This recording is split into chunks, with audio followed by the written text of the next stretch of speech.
கட்டுப்பாட்டை இழந்த வாகனம் லாரியை மோதி விபத்துக்குள்ளானதில் இருவர் உயிரிழந்தனர்.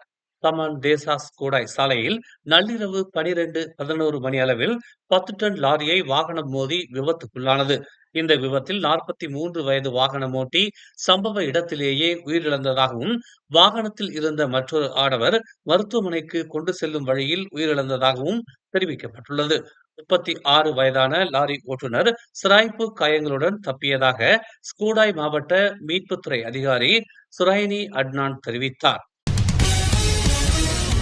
ஜொகூரில் இருந்து மலாக்காவுக்கு திரும்பும் போது பல்கலைக்கழக மாணவர்கள் 4 பயணித்த வாகனம் விபத்துக்குள்ளானதில் 2 மாணவிகள் சம்பவ இடத்திலேயே உயிரிழந்ததாகவும், மேலும் 2 படுகாயம் அடைந்ததாகவும் யாசின் மாவட்ட காவல்துறை தலைவர் உதவி ஆணையர் அமாட் ஜமீல் ராட்ரி தெரிவித்தார்.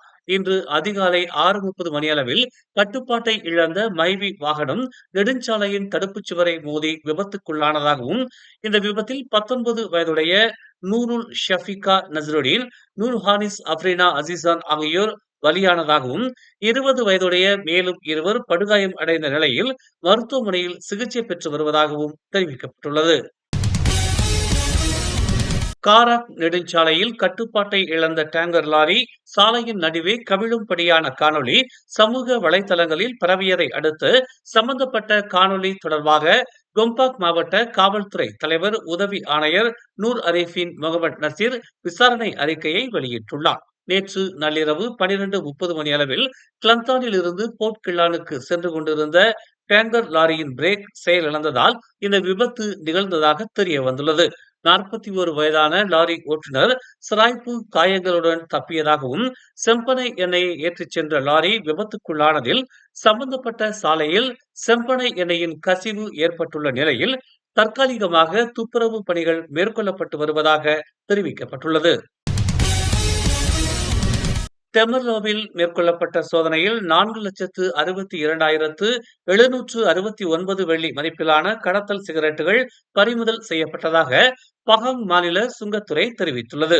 சொகுசு வாகனத்தில் கடத்தல் பொருட்கள் கைமாற்றப்படுவதாக பெறப்பட்ட தகவலின் அடிப்படையில் இச்சோதனை மேற்கொள்ளப்பட்டதாகவும், 3,80,800 கடத்தல் சிகரெட்டுகள் பறிமுதல் செய்யப்பட்டதாகவும் பகாங் மாநில சுங்கத்துறை இயக்குநர் முகமது அஸ்ரி செமான் தெரிவித்தார். தகவல் கிடைத்ததும் சம்பந்தப்பட்ட வாகனத்தை தேடியதாகவும், சாலை ஓரத்தில் ஆள் இல்லாமல் சம்பந்தப்பட்ட வாகனம் நிறுத்தி வைக்கப்பட்டிருந்ததாகவும் அவர் கூறினார். முதற்கட்ட விசாரணையில் ஜொகூரில் இருந்து இந்த கடத்தல் சிகரெட்டுகள் கொண்டுவரப்பட்டுள்ளது தெரிய வந்துள்ளது என அவர் தெரிவித்தார். பறிமுதல் செய்யப்பட்ட சொகுசு வாகனத்தின் அடையாள அட்டை எண் போலியானது என்றாலும், தகவலின் அடிப்படையில் சந்தேக நபரை தேடி வருவதாக முகமது அஸ்ரி செமான் தெரிவித்தார். வரும் 2025ஆம் ஆண்டு முதல் மலேசிய லஞ்ச ஊழல் தடுப்பு ஆணையம் வெளிநாடுகளில் உள்ள மலேசியர்களின் சொத்துகள் குறித்து விசாரணையை மேற்கொள்ளவிருப்பதாக அதன் தலைமை இயக்குநர் தான்ஸ்ரீ அசாம்பாக்கி தெரிவித்துள்ளார்.